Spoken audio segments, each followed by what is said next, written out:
que le cœur de tes enfants en dormant ou négociant. Franchement, je suis restée pendant 10 ans seule, de très tôt mère. Et avant 35 ans, j'ai eu 5 enfants.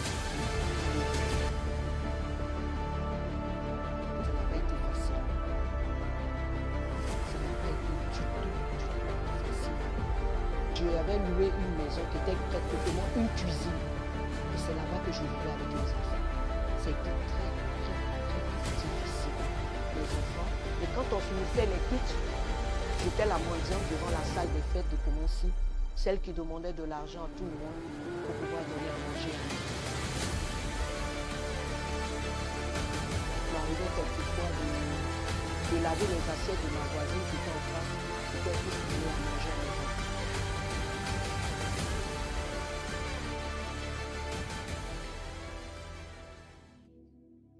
Je suis la révérende prodige Esther, leader des églises, la MIEFAC, Mission internationale évangélique de la famille chrétienne. Amen. Je voudrais bénir le nom du Seigneur pour ce jour. Je me souviens très bien que c'est à l'âge de 10 ans que mon histoire a commencé. Et mon père est décédé lorsque j'avais 10 ans. Et c'est là que ma vie a basculé parce que j'étais dans une famille où on ne manquait de rien. Et un 17 janvier, j'étais en classe de CM2. Les gens sont venus me chercher très tôt le matin à l'école. J'ai vu mon directeur d'école qui est venu me dire que mon père est décédé en venant de Tiasalé à Abidjan.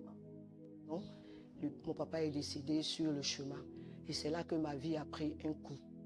Et depuis ce temps, ça n'a pas été facile pour notre maman. Même pour qu'on puisse rester à la maison, c'était très compliqué. On s'est tous retrouvés dans les rues. Et c'est dans ce temps-là que ma vie n'a plus été la même.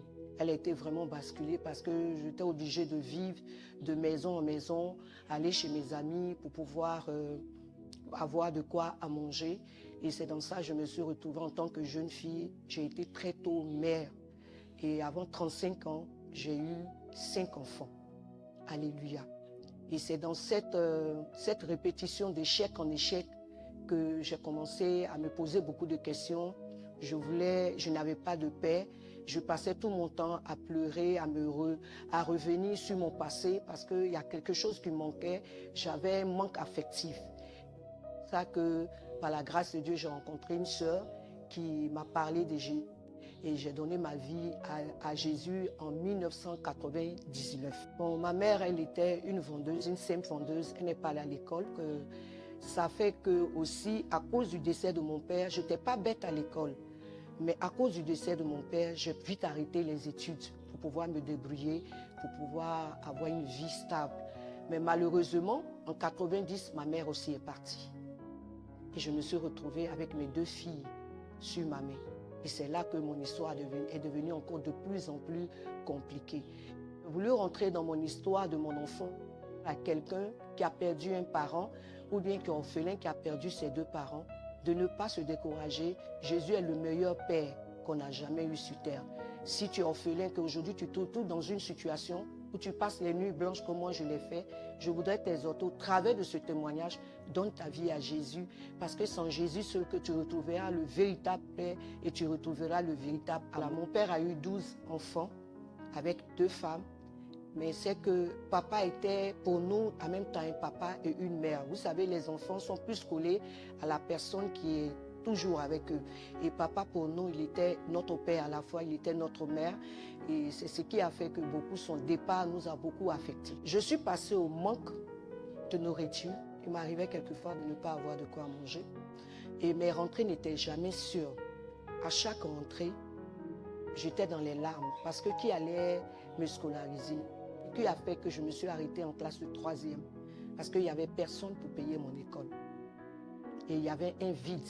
Et pour pouvoir combler ce vide, j'ai une amie que je bénis le nom du Seigneur pour sa vie. Elle est présentement en Suisse, que je salue. J'étais tout le temps chez eux à la maison, son nom Angèle, parce que elle, son père et sa mère vivaient. Donc j'avais besoin d'un cadre familial. J'avais complètement quitté la maison, c'est là-bas que j'étais. Je ne connaissais pas encore le Seigneur. J'allais à l'église comme tout le monde, les dimanches à l'église catholique.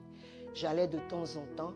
Mais en réalité, je n'étais pas encore convertie. Je n'allais que quand il y avait la cendre et puis quand il y avait les fêtes de Noël. Bon, ce manque affectif, j'ai réussi à le combler en 99 lorsque j'ai rencontré le Jésus de Nazareth.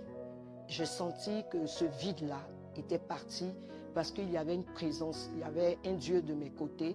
J'ai commencé à expérimenter l'amour véritable de Dieu lorsque j'ai véritablement accepté Jésus comme mon sauveur. C'est pourquoi j'ai voulu parler de mon enfance pour emmener quelqu'un, un orphelin qui aujourd'hui qui sent un vide, qui est perdu, qui n'a plus de repère, à donner véritablement sa vie au Seigneur parce qu'il est le Père des orphelins. Perdu de frères, de même père, mais du côté de ma mère, nous étions 6, on est restés 2. Et l'autre est en France, et c'est moi qui suis restée à Abidjan. Parce qu'il faut reconnaître qu'on a connu trop de tragédies. Dans ma famille, il y a eu trop de décès, surtout du côté des enfants de mon père, beaucoup sont décédés. Et nous qui étions 6 de même père, même mère, on est restés 2 aujourd'hui. Pour vous dire combien de fois j'ai beaucoup souffert des séparations, des décès en cascade. Je me souviens, j'ai ma petite sœur, la dernière, qui était allée voir ma mère, pendant que ma mère était dans le veuvage, elle était allée voir ma mère au village où elle s'occupait, où elle était dans le veuvage. Et ma sœur est partie comme ça, 15 heures, elle a dit à ma mère qu'elle partait au bord de l'eau avec ses amis. Elle n'est plus jamais revenue. Ma petite sœur a été retrouvée morte dans l'eau. J'étais tellement confrontée à ce vide que très tôt, je me suis mis en couple avec certaines personnes parce que je sentais un vide. Et étant une personne féconde, j'ai eu mes 2 filles avant 21 ans, mes 2 pères différents. Bon, ma première relation étant élève, j'ai rencontré quelqu'un. Malheureusement, je suis tombée enceinte et j'ai fait ma première fille à 19 ans. Et la deuxième aussi, pareillement, j'ai rencontré quelqu'un. À 22 ans, j'avais déjà 2 filles. Mais c'est quand j'ai donné ma vie au Seigneur que j'ai compris le problème que j'avais spirituellement, que je vais vous expliquer au fil du temps. J'allais à l'école et j'ai arrêté toutes mes études. J'étais obligée d'aller travailler à la zone industrielle de Yopougon, où j'étais payée par semaine pour pouvoir nourrir mes 2 filles. Et arrivé un moment, on était obligé de me séparer de mes filles parce que je n'avais plus les moyens. On était obligé de prendre mes enfants, des personnes avaient pris mes enfants. Et pour que je puisse me retrouver, pour que je puisse m'occuper des enfants. Je suis allée de cours en cours. Il y avait une femme malienne que je connaissais qui était chez nous aux côtés de Yopougon, que j'étais allée voir. On était voisins, je lui confiais mes enfants parce qu'elle connaissait mon histoire. Je lui disais tous les jours que je n'ai personne et je lui remettais mes enfants pour aller faire mon travail et puis revenir. Comme j'étais très jeune, je ne connaissais pas encore l'importance de l'éducation d'un enfant. Voilà, elles étaient là. Ce que je savais, il fallait leur donner la nourriture et puis m'occuper de leur santé. Parce que je les ai eues très jeunes et surtout qu'il fallait me battre pour que je puisse leur trouver de quoi à manger. C'était un peu compliqué, franchement. Je vivais à Abidjan comme si je vivais dans un pays étranger. Quand tu n'as plus de parents, tu es livré à toi-même, franchement. Quand tu n'as plus de parents, tu es livré à toi-même. Donc là, je ne vous cache pas, le Seigneur avait sa main sur moi. Parce qu'il inclinait les cœurs vis-à-vis de ma part. Et ces personnes-là manifestaient de la bonté pour moi. Et ça, je peux le dire, Dieu était avec moi sans que je ne le sache. Écoutez, nous sommes en Afrique. C'est le problème que beaucoup de personnes ont aujourd'hui. Le papa peut recevoir tout le monde, mais lorsqu'il décède, les enfants sont livrés à eux-mêmes. Ceux qui ont des parents qui continuent de s'occuper d'eux malgré qu'ils sont orphelins, c'est la grâce de Dieu. Moi, je n'ai pas eu cette occasion, je me suis retrouvée seule. Bon, maintenant que je suis devenue servant de Dieu par la grâce de Dieu, je peux dire à ces personnes de donner leur vie véritablement au Seigneur. Parce que malgré toutes les solutions que je voudrais chercher pour combler ce vide, je ne l'ai pas eu réellement, ce qui a fait que j'ai eu beaucoup de devoirs dans ma vie.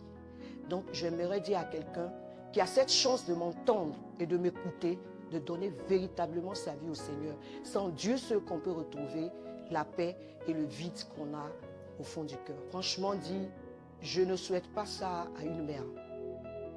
Parce que c'est la mère seule, quel que soit le problème qu'elle vit, qui peut mieux s'occuper de ses enfants. Il m'arrivait d'aller voir mes filles. Et quand je ressortais de là, c'était des larmes. Des larmes. Et souvent, je me jetais, c'était des gens en vie. Comment on fait? Et ma prière pour moi, tous les jours, ce que je n'ai pas été, je ne voulais pas que mes filles soient de la même manière que moi. Et Dieu, par sa grâce, m'a exaucé aujourd'hui. Alors, je veux dire à toutes les mères qui sont là, quel que soit ce que tu vis, reste dans ton trou où tu vis avec tes enfants. Parce que c'est toi ce qui peut leur donner l'éducation qu'il faut. Te séparer pour donner tes enfants à quelqu'un, même si ce sont tes parents, mais tu n'es pas tranquille. Tu n'es pas tranquille. Tu n'es pas tranquille. C'est vrai que je les ai donnés à un moment, mais à un moment, j'ai récupéré mes enfants. Parce que je me suis dit, ils n'ont pas demandé à venir. Je voulais les faire partir pour pouvoir me battre et puis les récupérer. Mais quand j'allais les voir, je culpabilisais au point où je suis allée les répondre à la grâce de Dieu. Comme toutes les jeunes filles, je voulais encore essayer une relation. Et j'ai rencontré quelqu'un, on s'est mis ensemble. On a eu 3 enfants à la grâce de Dieu. Malgré que je suis rentrée dans cette relation, je sentais toujours un vide. Toujours un vide. Parce que je me disais, en me mettant en couple, j'allais sentir cet équilibre et puis ressentir cette paix. Mais je sentais toujours un vide, malgré que je suis rentrée dans cette... 2 garçons et une fille. Et ce qui me faisait maintenant 5 enfants. À un moment, mes 2 filles sont parties chez leur père. Ils ont récupéré leurs enfants. Et donc, moi, je suis partie dans ce foyer. Je suis restée dans ce foyer avec mes 3 enfants. Parce qu'elles avaient grandi. Après que j'ai eu les 3 enfants avec lui, comme je ne savais pas que j'avais aussi un problème spirituel, un matin, on n'a pas eu de dispute. Il a dit, il faut qu'on arrête. Et puis, on s'est séparés. Mais les enfants sont restés avec moi et ils s'occupaient des enfants. Au travers de mon témoignage, je voulais rentrer dans tous les détails parce que je veux un peu expliquer d'où Dieu m'a tiré. Qu'est-ce que Dieu a fait pour moi? Effectivement, j'avais un problème spirituel. Il m'arrivait des nuits quand je me couche. C'est vrai, je pouvais être seule, mais j'avais des rapports sexuels avec un homme. Et chaque fois, cette personne me venait et couchait avec moi. Et je me rendais compte que, mais ce n'était pas quelqu'un avec qui je vivais. Mais pourquoi toutes les nuits, j'avais ça? Or, c'est que j'avais un problème de mari de nuit qui me fatiguait. Alléluia. Et qui me fatiguait. Et c'est comme ça que je me suis rendu compte que, effectivement, j'ai un problème spirituel. Parce que pour rien, je suis avec le père de mes 3 enfants. On n'a pas eu d'histoire. Un matin, il m'a dit, il veut partir. Et on s'est séparés à l'amiable. Je voudrais, au travers de ce témoignage, exhorter une jeune fille à rester calme. À rester calme jusqu'au mariage. Parce que les rapports sexuels, il y a trop d'ouverture. Il y a des démons qu'elle ramasse sans s'en rendre compte. Si aujourd'hui j'ai le courage de détailler ma vie, c'est parce que je veux libérer la vie de beaucoup de sœurs. Et je veux aussi dire que quand tu as un problème de mari de nuit, tu iras de déboire en déboire. Et souvent, même, on va te jeter la pierre. Mais pas parce que tu es une prostituée, mais tu as un problème spirituel. Le mari de nuit, on ne le voit pas physiquement, mais c'est spirituel. Et quand il vient qu'il a des rapports avec toi, quand il s'en va, maintenant, dans la délivrance, je me rends compte qu'il pisse sur ces filles-là. Et l'homme avec qui tu es, spirituellement, tu sens, il n'a plus envie de te sentir, et un matin, il te quitte. Donc, j'aimerais conseiller les jeunes filles, ou bien celles qui ont déjà eu des enfants, à se garder pures, à mener une vie de sanctification jusqu'au mariage. Parce que le seul moyen pour faire partir de cet esprit-là, c'est se garder, d'avoir une vie de sanctification, s'éloigner du péché.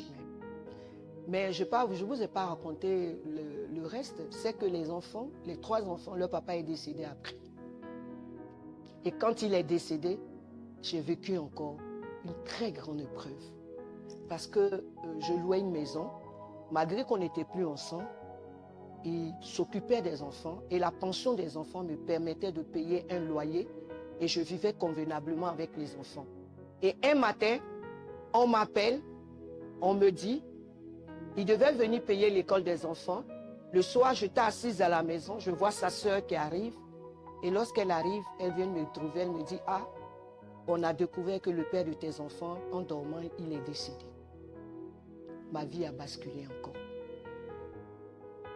ma vie a basculé encore.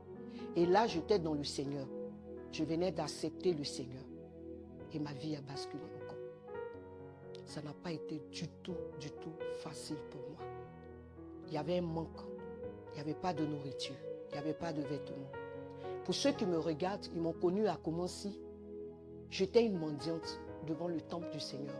Lorsqu'on faisait les cultes, j'étais obligée de me remettre dehors pour pouvoir quémander de la nourriture pour mes enfants.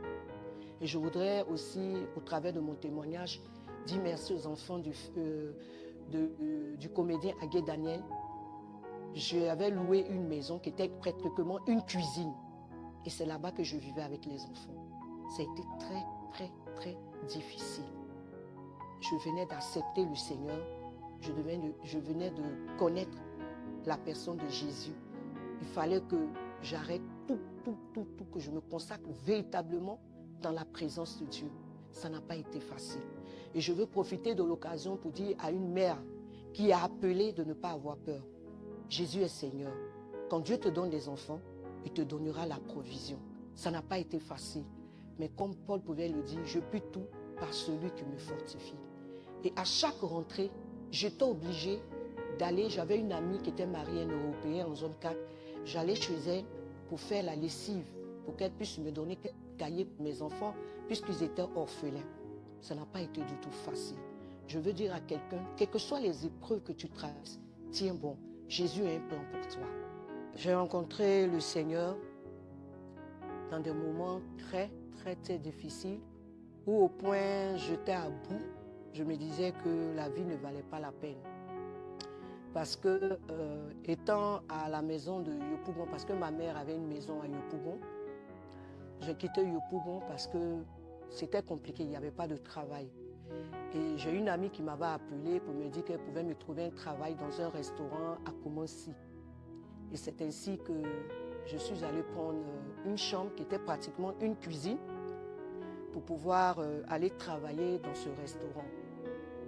Mais quand je suis arrivée, parce que je veux dire à quelqu'un, quand Dieu t'appelle, même quand tu ne l'as pas encore connu, il y a des faits, des choses qui t'arrivent. Après, tu te rends compte que Dieu vraiment t'a choisi. On était 3 filles, nous sommes arrivés dans le restaurant. La femme a pris les 2 autres filles. Mais moi, elle m'a regardée, elle m'a dit non, qu'elle ne veut pas de moi. Or, c'était dans le plan de Dieu que je sois à Koumansi pour que je puisse rencontrer le Seigneur parce que je n'habitais pas loin de la salle des fêtes de Koumansi. Et c'est dans ce lieu-là, plein de serviteurs de Dieu faisaient des programmes là. Et cette période-là, quand la dame a refusé de me prendre, parce que c'est elle qui m'a déplacée de Yopougon à Koumansi, il fallait maintenant, je comptais sur le salaire, le travail là pour payer la maison, puisque j'avais payé la caution. Donc je me suis dit, mais qu'est-ce qui ne va pas? Pourquoi autant d'échecs sur échecs? Or, c'était dans le plan de Dieu pour que je puisse me rapprocher de lui. Parce que si je n'avais pas connu cet échec, je ne me serais pas donné au Seigneur. J'allais prendre ma vie comme ça. Et puis peut-être que la volonté de Dieu n'allait pas s'accomplir pour moi. C'est quand je suis partie que m'ont refusé le travail et que je suis rentrée 2 jours après. J'étais assise devant ma porte et il y a une jeune fille, je bénis le nom de Dieu pour sa vie. Si elle a encore envie, que Dieu la bénisse, qui est venue me parler de Jésus. Et cette nuit-là, j'avais dit trop c'est. J'avais commencé à avoir de mauvaises pensées parce que ma vie est que échec sur échec. Et c'est là qu'elle m'a parlé du Seigneur. Et quand elle est venue vers moi, je lui ai dit, mais moi je connais le Seigneur, moi je vais à l'église. Elle dit, non, je te parle de Jésus. Est-ce que réellement tu as fait la paix avec le Seigneur? C'est ainsi qu'elle m'a fait faire une prière. Et quand j'ai prié avec elle, la même nuit, j'ai bien dormi. Et le lendemain matin, je suis allée vers elle. En tout cas, on a fait une petite dormie, mais qui a fait que j'ai la paix dans l'âme. Et elle m'a dit comme ça que son église se trouvait à Tékoubé. Et comme je n'avais pas l'argent pour pouvoir partir, elle m'a dit, mais va à la salle des fêtes, il y a des hommes de Dieu qui font des programmes là-bas. C'est comme ça que j'ai commencé à aller à la prière. Je suis arrivée à la salle des fêtes de Koumansi. Dès que j'ai mis les pieds là-bas, le premier orateur, je bénis le nom de l'homme de Dieu, le prophète Éric Yahi. Il a dit, il y a une jeune sœur qui est ici, qui est déprimée, qui pense même à se suicider parce qu'elle a Elle a fait beaucoup d'efforts, mais elle réalise qu'elle va d'échec en échec. Mais qu'elle sache que c'est parce que Dieu l'a appelée et que le Seigneur veut qu'elle donne véritablement sa vie au Seigneur. Et moi, je n'avais jamais expérimenté ce qu'on appelle l'onction, le feu. Et l'Esprit de Dieu est tombé sur moi. Et c'est là qu'on m'a emmené devant. Et il a prié pour moi. Il m'a dit, Dieu veut t'appeler à faire des nations, à parler de lui, afin que la gloire de Dieu soit manifeste. Quand l'homme de Dieu a prophétisé sur ma vie, avec tout ce que j'ai traversé, je savais que ce n'était pas normal. Je savais que ce n'était pas normal. Mais je ne savais pas qu'aussi Dieu avait sa main dedans pour enfin m'appeler véritablement à le suivre. Mais c'est quand l'homme de Dieu a donné la prophétie que j'ai ouvert les yeux, je dis, ah, donc moi aussi comme ça, là, je suis appelé de Dieu. Et quand il a donné la prophétie, il lui a dit, non, moi j'ai trop fait des choses dans le monde pour que Dieu puisse m'appeler. Ah, moi actuellement, j'ai eu des enfants de pères différents, Dieu va m'appeler. Je veux dire à quelqu'un qui me regarde, ton passé ne peut pas empêcher Dieu d'aller de l'avant avec toi. Au contraire, Dieu n'est pas venu pour les bien portants. C'est pourquoi nous ne devons pas juger le passé de quelqu'un. Tu peux voir quelqu'un vivre à être un assassin, un voleur, un brigand, une prostituée, une femme de sale vie, mais en réalité se trouve en elle quelque chose de bon que Dieu veut accomplir pour sa gloire. Quand on m'a annoncé que Dieu m'avait appelé, directement, j'ai commencé à aller à l'église. Les enseignements que j'ai reçus, c'est que je devais me garder pur pour le Seigneur. Donc, j'ai rangé ma vie. Ça n'a pas été du tout facile parce que j'étais seule. Il fallait payer la maison, il fallait manger. Mais je bénis le Seigneur parce qu'il avait mis des jeunes frères. Il y a Azaf, le frère Hassan Amemou, je sais qu'ils verront la vidéo, qui partageaient leur repas avec moi et qui me soutenaient parce que les enfants n'avaient pas de père. Mes 3 enfants avaient perdu leur papa. Et la rentrée, tous les enfants rentraient et mes enfants étaient à la maison avec moi. C'était tellement compliqué. Il m'arrivait quelquefois de laver les assiettes de ma voisine qui était en face pour qu'elle puisse donner à manger à mes enfants. Et j'avais ma grande cousine qui avait un restaurant que je partais de temps en temps là-bas pour laver les assiettes. Elle me donnait des gratins de riz pour donner à manger à mes enfants.